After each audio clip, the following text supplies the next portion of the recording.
Ricardo used to believe that life would sort itself out with time. He was the kind of man who trusted that silent effort, the kind no one sees but that eats away at you from the inside, would eventually be rewarded somehow.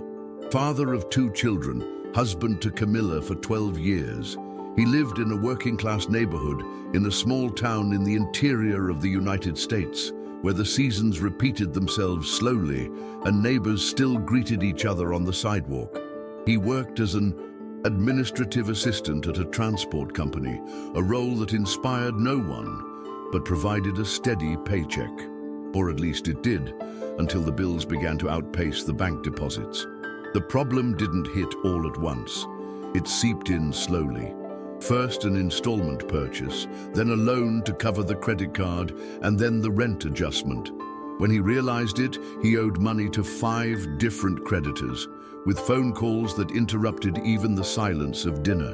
The feeling of helplessness took over everything, even the things that couldn't be measured in money, like the shorter hugs from the kids and Camilla's fading laughter. The home, which had once been Ricardo's most sacred place, now felt like a silent trench where no one wanted to speak the obvious. Camilla had grown quieter, less tender, not out of a lack of love, but because fear has that strange effect of dulling even the most sincere gestures. The children sensed it, even without understanding. They noticed when Saturday night pizza became buttered noodles, when weekend outings were reduced to a walk around the block, and Ricardo felt smaller with each excuse.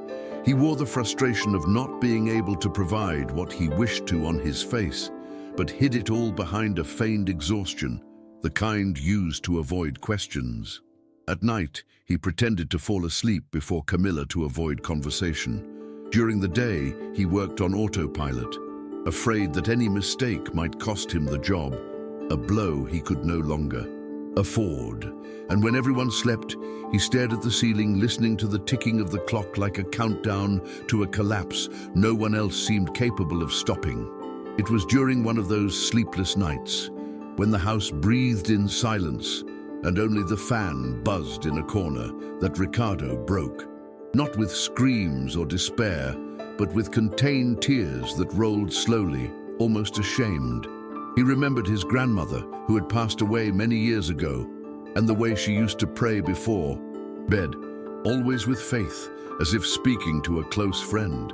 The image of her sitting on the edge of the bed with her Bible open on her lap came to him so vividly it felt like a sign. Ricardo didn't know how to pray like her. He had no pretty words or memorized verses.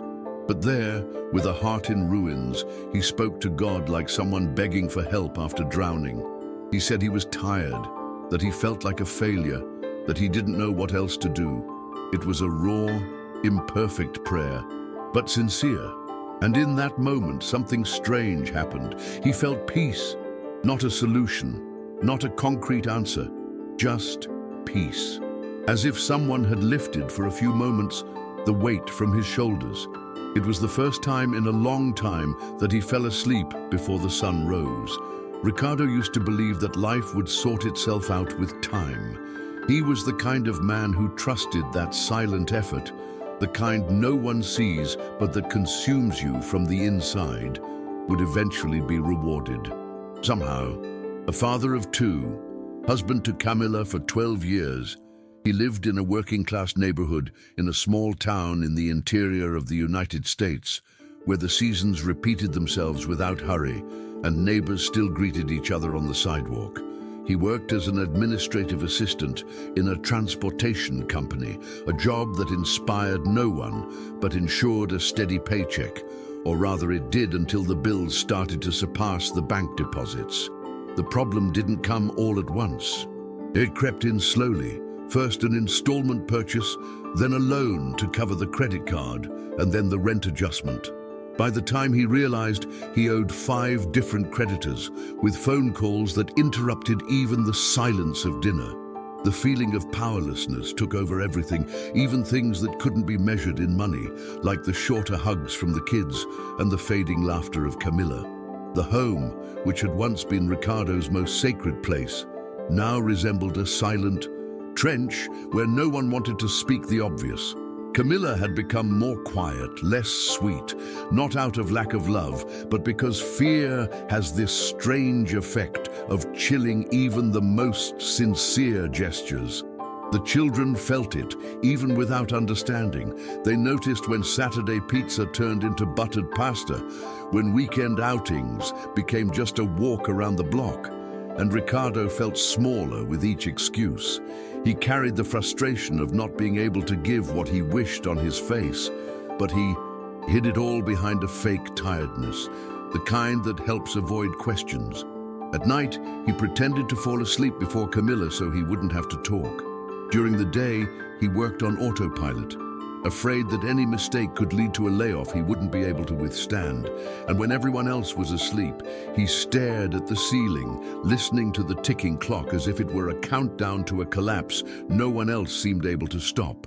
It was in one of those sleepless nights when the house breathed in silence and only the fan buzzed in the corner that Ricardo broke, not with screams or despair, but with quiet tears that ran slowly, almost ashamed. He remembered his grandmother, long gone, and the way she used to pray before bed, always with faith, as if speaking to an intimate friend. Her image, sitting at the edge of the bed with the Bible open in her lap, appeared so vividly it seemed like a sign. Ricardo didn't know how to pray like she did. He didn't have beautiful words or memorized verses. But there, with a heart in ruins, he spoke to God, like someone asking for help after drowning. He said he was tired, that he felt like a failure, that he didn't know what else to do.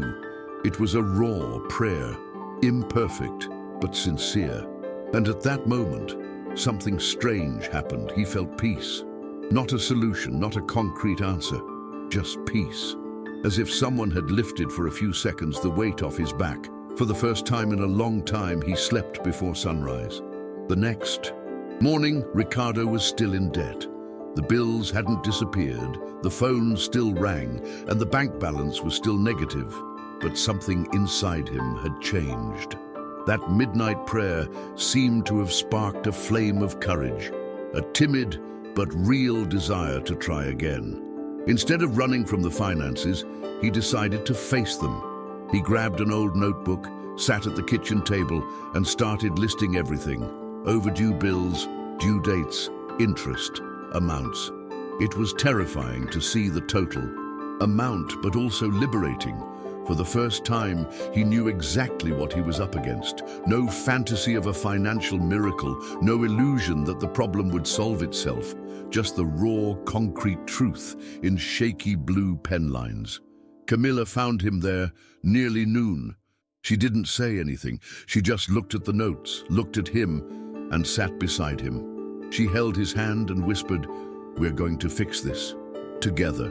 Ricardo, who hadn't cried in front of her in years, cried. With that silent gesture, a new cycle began. Ricardo and Camilla decided to seek help. On Sunday, they returned to the church they had attended early in their marriage. The door creaked as it opened, as if the temple itself was surprised by the visit. They sat in the back, trying to go unnoticed, but were welcomed with a warm hug from an old acquaintance. David, now the leader of a small group focused on financial restoration through faith. He was a simple man, with a calm voice and eyes that conveyed compassion. He invited them to join the weekly meetings, where families like theirs shared stories, learned to manage money, and above all, rediscovered purpose. That night, for the first time in a long time, Ricardo went home feeling worthy. Not because the problem was over, but because he was no longer alone. The faith that had been forgotten in a corner of his memory now walked with him, and with it, a tangible hope. Attending the meetings led by David became a point of balance for Ricardo. And Camilla, it was as if, by sharing their pain with other couples, the weight was divided. At each meeting, they learned more about planning, priorities, and especially about how to deal with guilt. Because it wasn't enough to learn how to pay bills. It was necessary to relearn how to forgive themselves for making mistakes, for getting lost.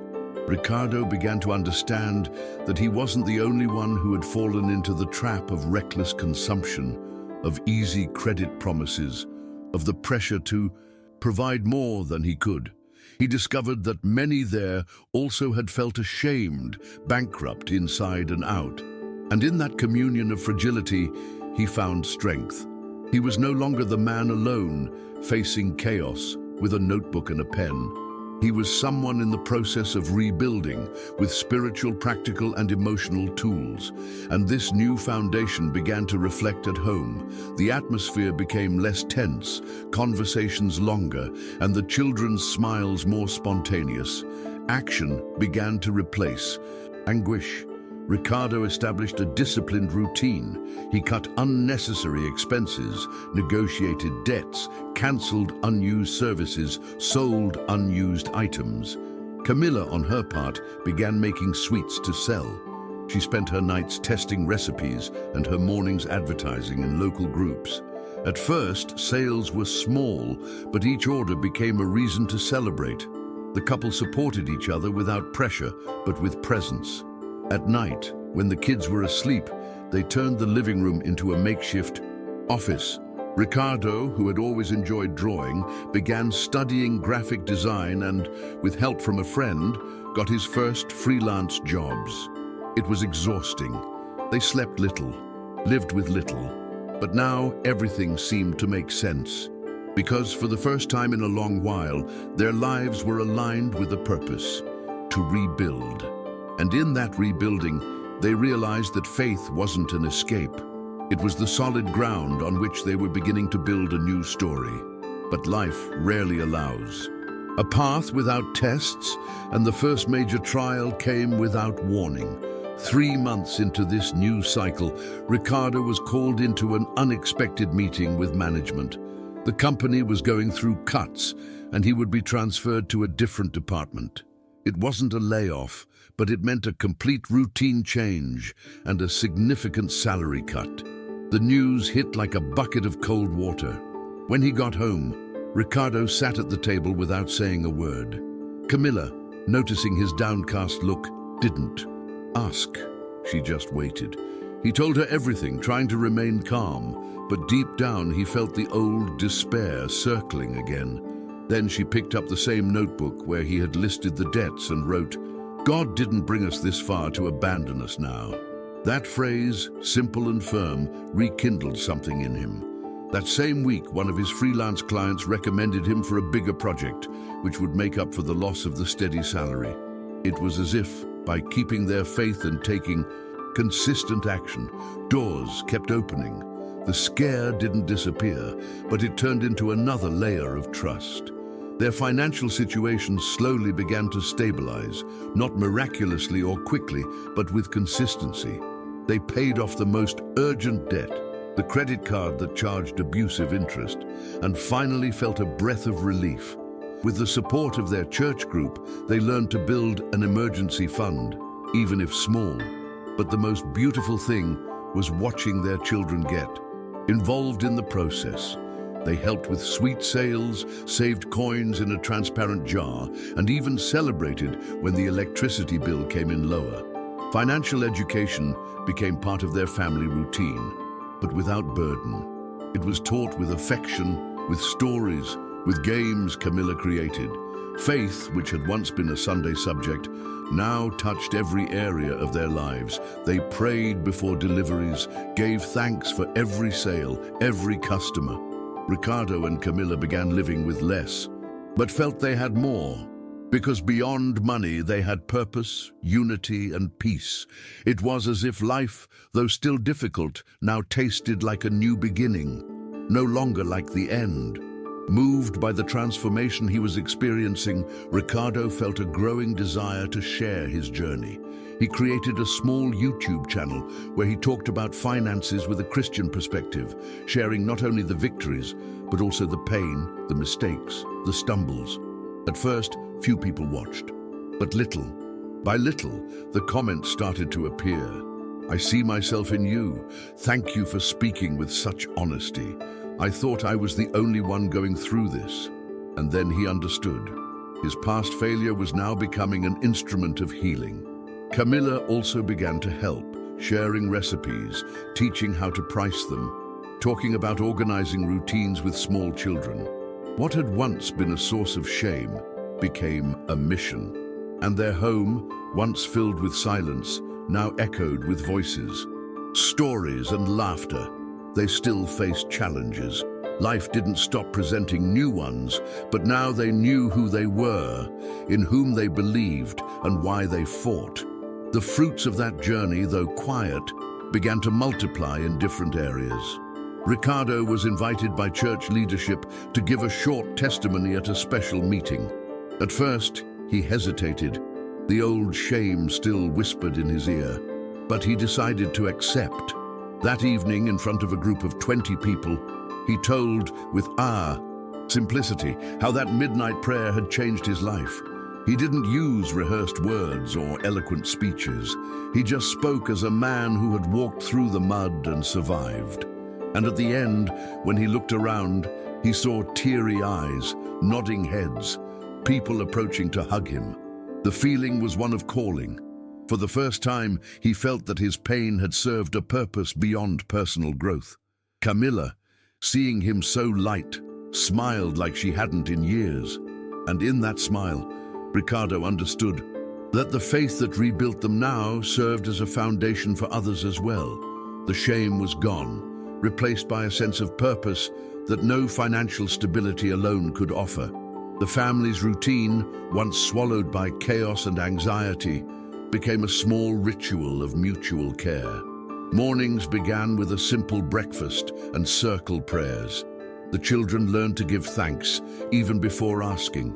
Camilla began teaching other neighborhood women how to start businesses with sweets and household organization. And even Ricardo started offering basic design workshops for young people in the community. They weren't rich, didn't drive new cars, didn't travel on vacations, but they were complete in a new, deeper way. With each new conversation, each act of sharing, they realized how much they had grown, and more importantly, how willing they were to keep growing. What began as survival now became a calling. Faith, once only belief, was now daily practice, concrete, visible, not to show holiness, but to live with coherence. And in that coherence, they began to see the sweetest fruits, the ones inside, the ones no one can take away. But life, with its almost poetic unpredictability, returned to test their newly built structure. In a single month, Camilla's sales dropped. The used car they had bought on installment broke down, and one of the children needed expensive medical tests. The old anxiety knocked at the door like an unwanted visitor that knew all the shortcuts around the house. Ricardo spent 2 days in silence, his gaze lost, struggling against the fear that everything would fall apart again. But this time, it was Camilla who held him. She picked up the Bible, opened it to Psalm 46 and read aloud, "God is our refuge and strength, a very present help in trouble." It was like an anchor cast in stormy seas. Little by little, peace returned. They renegotiated the car repair, asked friends for help with the medical tests, and reactivated their sales campaigns with creativity. They learned through pain and faith that resilience isn't the absence of crises, but the certainty that each one can be faced with steady feet. In the following months, with partial stability regained, Ricardo and Camilla made a bold decision. They created a community fund among church group members. It was simple. Each family contributed what they could, and the amount raised was used to help others in emergencies. The idea came after a meeting in which a young mother, recently abandoned by her husband, cried asking for prayer because she couldn't afford milk. That scene stayed with Camilla for days. The fund became a reality in 2 weeks. It wasn't much, but it was love turned into action. And with it, the church ceased being just a place of worship and became a place of provision. Ricardo saw each contribution as an act of collective faith, a silent sermon that said, "We're here for one another." It was then he realized that the crisis that broke them also refined them. They hadn't returned to who they were before. They had become better, more aware, more human. The YouTube channel, once a casual experiment, began to grow. Real stories, practical tips, and especially the human and honest way Ricardo addressed each topic attracted people from all over the country. He never presented himself as an expert. He showed himself as someone who learned from mistakes, who was beaten by life, but who had the courage to start again. And that was what won people over. Comments came from all directions. Indebted youth, couples in crisis, widows trying to manage the household, frustrated entrepreneurs, ordinary people with similar struggles, seeking not only answers, but hope. Camilla began appearing in some videos too, and together they created a playlist called Rebuilding with Faith.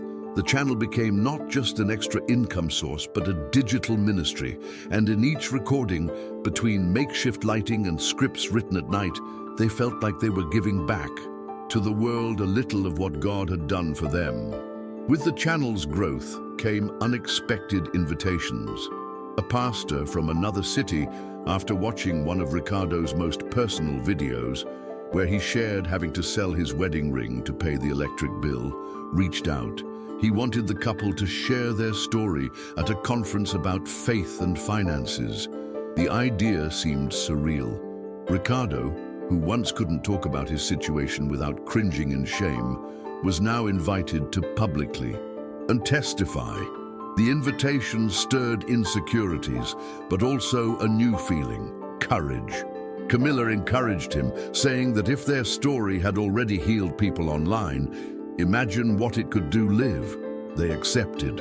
And on the day of the event, they climbed the stage trembling but authentic. They told everything, the whole, the prayer, the rebuilding, the stumbles, the small miracles, and at the end, they were given a standing ovation, not for eloquence but for truth.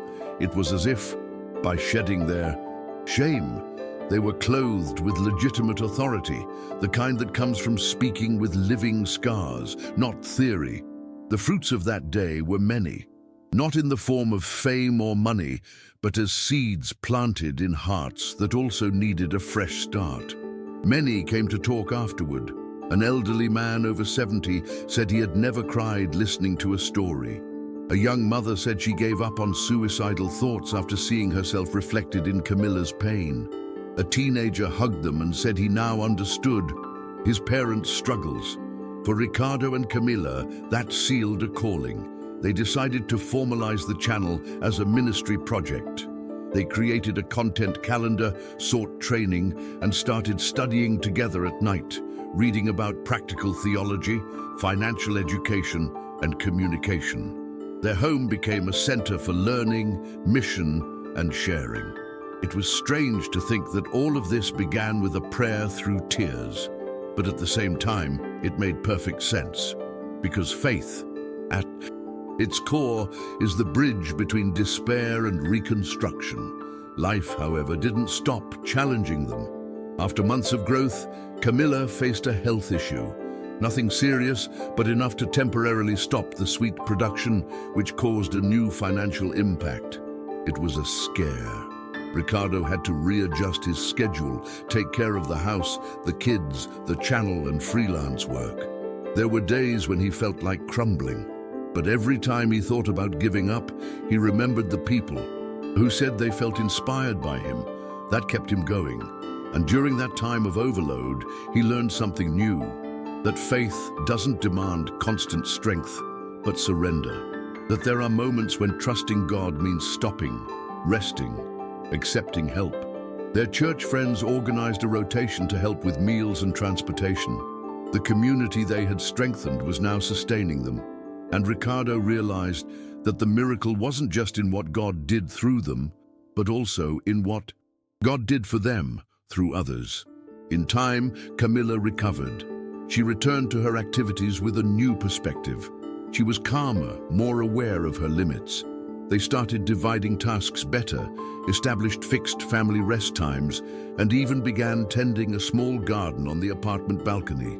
It was symbolic, seeing a flower bloom where there had once been only concrete and worry.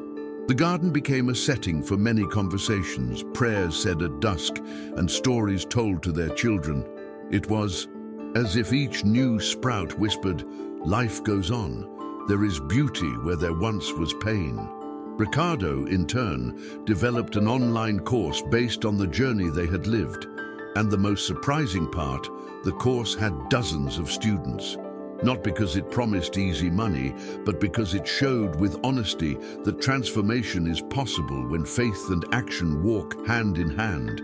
And in that corner of the house, where there had once been silence and unpaid bills, there was now laughter, color, and seeds of hope.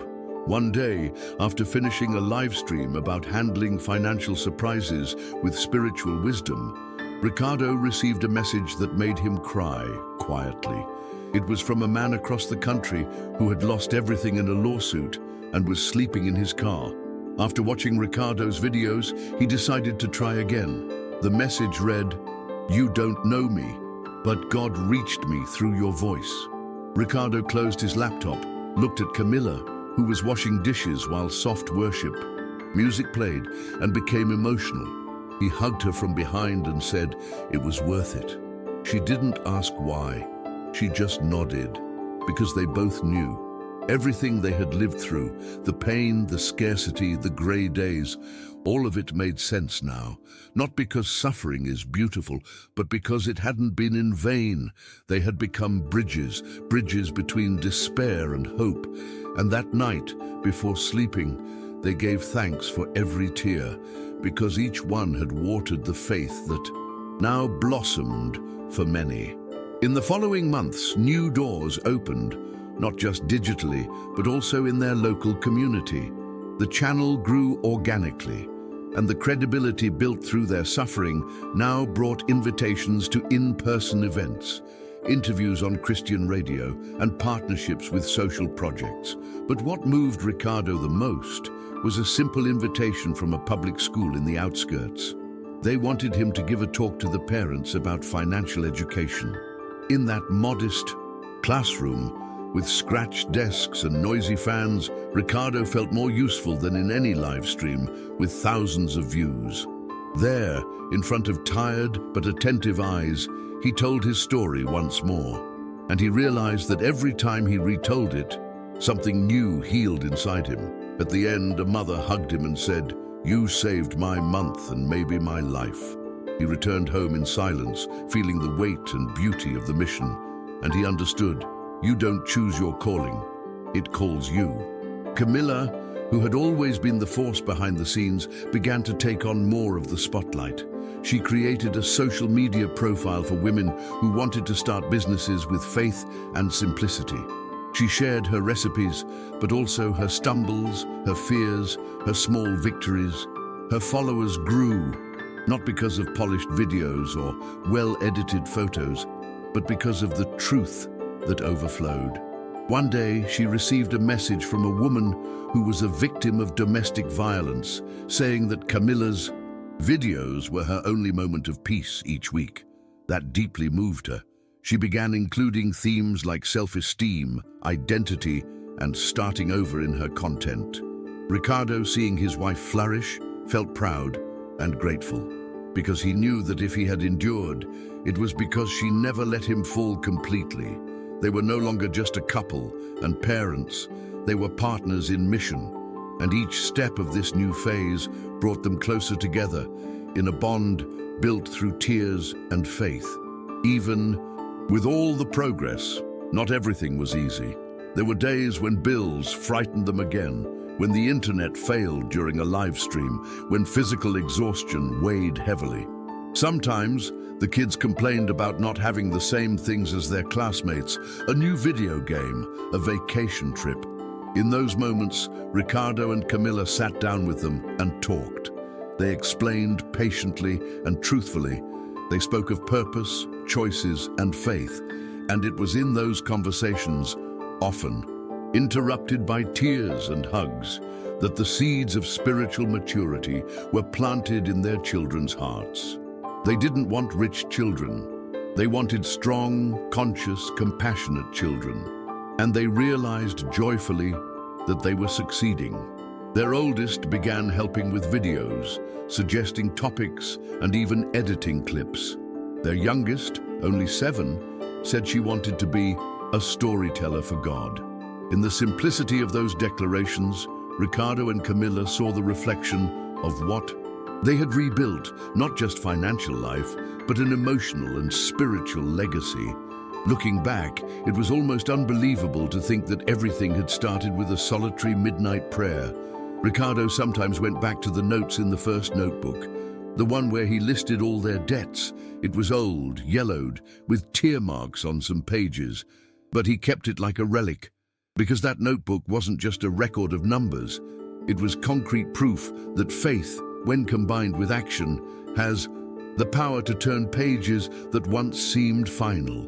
It was a memorial of a crossing, the marker between the old man and the new man. Camilla also kept her memories, notes she wrote to herself when she wanted to give up, recipes that didn't work, messages from followers who said they started dreaming again. They both knew those memories were essential, not to relive the pain, but to never forget the miracle. Because miracles, they had learned, often come in the form of daily courage, not instant magic. And one ordinary afternoon, between one task and another, Ricardo had an idea to turn all those experiences into a book, not to sell thousands of copies, but to leave something behind, for his children, for anyone in need, for himself. He wrote calmly, without haste. Each chapter was a piece of truth, of pain, of faith. He called the book Between Debt and Grace. When it was ready, they held a simple launch at church with cake, coffee, and testimonies. The book spread slowly, like a seed, in the wind, and soon photos started arriving from readers holding the book in different states, accompanied by emotional messages. Ricardo cried at each one, not out of vanity, but because he knew what each line represented. It was as if, by writing, he had also organized the memories of his heart, and there, between printed pages and sincere hugs, he understood for good. Everything they had lived had turned into something much greater, not just for them, but for everyone who had ever felt broken inside. Over time, Ricardo's name began to circulate beyond the Christian circle. People of different faiths, and even those with no defined beliefs, began following his content. Some identified with the simplicity of his language, others with the honesty of his struggles, and many with the silent hope he conveyed. A journalist from an alternative finance portal interviewed him, and the article spread quickly. The headline read, "Former debtor turns crisis into life mission." The exposure brought visibility, but also criticism. Some accused him of romanticizing poverty, others questioned his authority since he had no academic credentials. Ricardo read it all, reflected deeply, and then responded with a short video in which he said, "I don't teach magic formulas, I just share what I've lived, and if that helps someone, then it was worth it." It became one of his most shared videos. The lesson was clear. Being truthful bears fruit, and being criticized is part of the journey for anyone who chooses to make an impact. He didn't want to convince everyone, just to stay faithful to the calling he had received. Camilla, in turn, became a reference for women wanting to start businesses with purpose. She received invitations to workshops, podcast recordings, and even interviews for women's magazines. But she never lost her simplicity. She continued managing the home, the sweets, the short videos, and the sticky notes on the mirror with Bible verses. She knew where she came from. She knew the cost of each step, and that grounded awareness was what inspired others most. Once, during an interview, she was asked the secret to their success. Camilla smiled and replied, "We just didn't give up. The rest, God did." That was it. They had no formula. They had faith and consistency. They had scars, but also resurrections. And each new day, they reaffirmed the commitment to keep walking. Not because life was perfect now, but because they knew that any journey made with faith, even over rocks, leads to blossoms. and the garden they had built through struggle was proof of that. And so, gradually, what was once chaos became memory. The debts, though not forgotten, no longer held power. The fear, though it still arose on hard days, no longer ruled. The shame that had disappeared completely. In place of pain, there was story. In place of despair, mission. Ricardo and Camilla understood that life doesn't go backward, but it can be redeemed. That what's broken can be rebuilt. That faith doesn't prevent the fall, but offers a hand to rise again. And that suffering, when lived with God, doesn't end in ruin, but in grace. They hadn't won a war. They had learned to live in peace amid the battle. And that peace was as valuable as any miracle, because it was continuous, internal, sustained by daily decisions. It was, in other words, the invisible miracle only those who live it can recognize. And recognizing that miracle was, for them, an act of worship. On a sunny Sunday at the end of summer, Ricardo and Camilla hosted a lunch at home. They invited friends from church, colleagues from the finance group, a few neighborhood families, and even a couple they met online who had traveled just to meet them. There was no luxury, just rice, beans, roast meat, and boxed juice, but there was laughter, affection, and sharing. The kids ran through the house, the adults exchanged stories and advice, and the home felt like it breathed love. Ricardo, in a quiet moment, watched everything from the balcony. Camilla joined him and asked, "What are you thinking about?" He replied, "About how it all started," with a wordless prayer made in the dark. Camilla smiled and rested her head on his shoulder. No more words were needed. They knew they were living the answer to that prayer. And that full table, that vibrant home, that blooming garden, all of it was part of what God had built from what once seemed beyond repair. And so, their story goes on. Not like a tale with a happy ending and a full stop, but like a journey that continues, that breathes, that inspires. Ricardo and Camilla still face challenges because life keeps being life. But now they know where their strength comes from. They know who they are, who sustained them, and what they're capable of with faith, truth, and action. Their children grow up seeing this. Their community grows by learning from it. And anyone who hears their story, anywhere, feels one common thing, that they are not alone. Because Ricardo and Camilla's story is not just about money, crisis, or overcoming.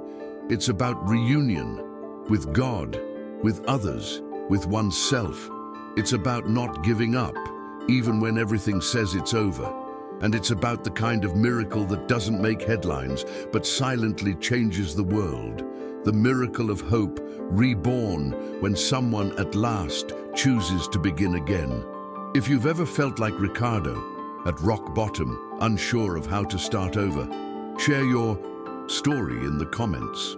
Maybe it was a job loss, a relationship rupture, a silent battle. Tell us, what was the hardest moment you overcame? Your story could bring hope to someone else today. And never forget, the one you help today may be the one who saves you tomorrow.